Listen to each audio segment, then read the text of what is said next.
I talked about this a little bit before, how just the talk around the 49ers, the Vikings, it's similar to 2019, where 2019 49ers obviously number one seed in the NFC. You had the Vikings, they were playing well at that time, that late stretch down the field. And heading into the game, a lot of people were like, hey, the the Vikings, I'm taking the Vikings over the 49ers. There was a lot of that. Now I think everybody right now, no, but they won't really admit to that, right? People won't say like that was the conversation, but that's what, if you go back to that time, people were really scared of the Vikings, and a lot of people were picking the Vikings over the 49ers in that divisional game.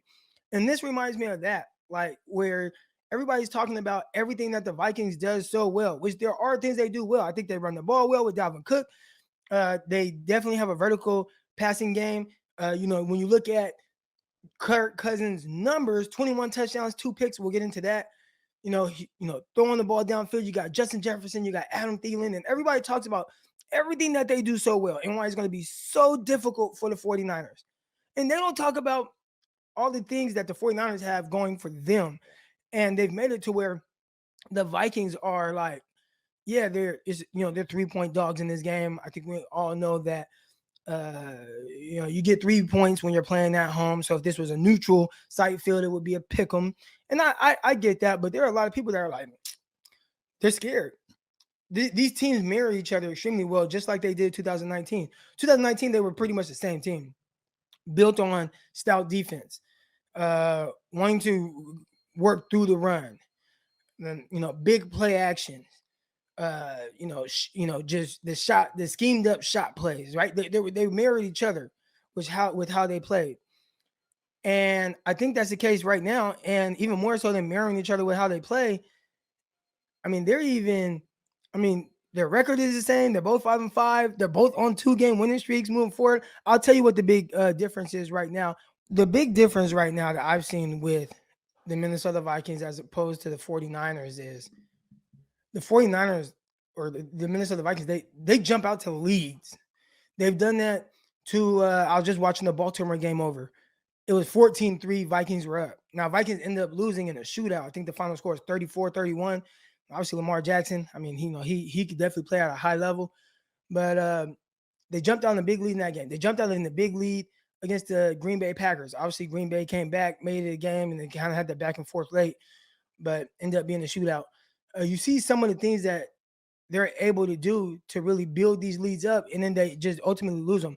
We had our guy Luke on Locked On 49ers. If you guys don't listen to Locked On 49ers, and we are now on YouTube. So on YouTube, I ain't saying you got to leave this show right now, but type in Locked On 49ers. Help us get to 1,000 subscribers. We're getting close.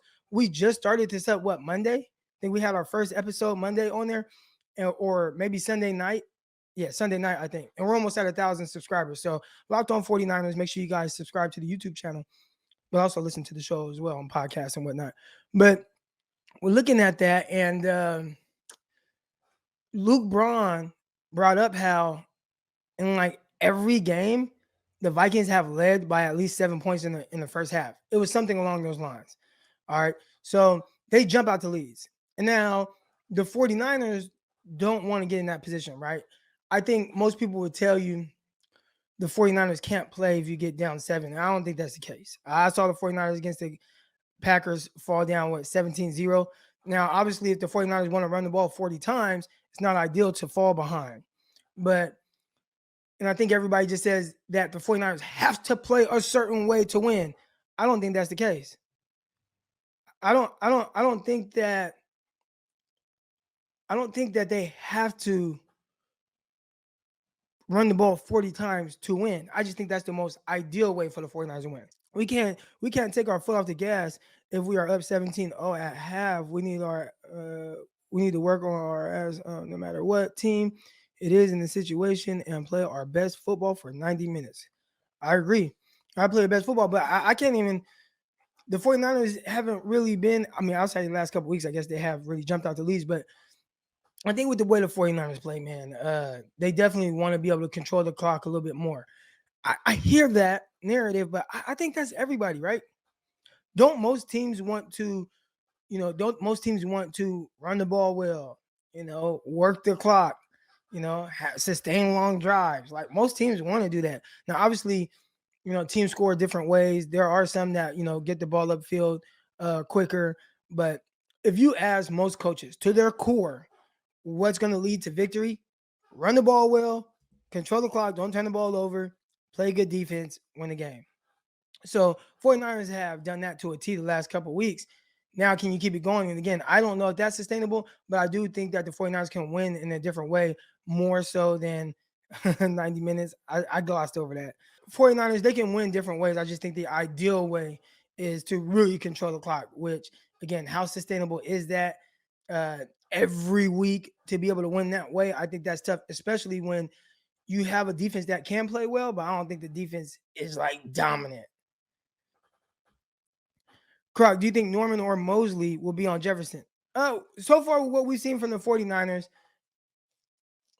they haven't. I think Mosley shadowed DK Metcalf, and he played well against DK. I think he shadowed DK most of that game because I remember him lining up, breaking up a slant route on the right side. I remember him running down the field with him on the left side on the go route where he was trailing and he broke it up late. So they did some of that with Mosley early in the year. We'll be curious to see if they do that in this game as well. I would. That's not something that I think we've seen consistently, but I'll pay a little bit more attention to see like when they do that, when they utilize that, when they pull that out. But yeah, I don't think that's something that the 49ers have just consistently done.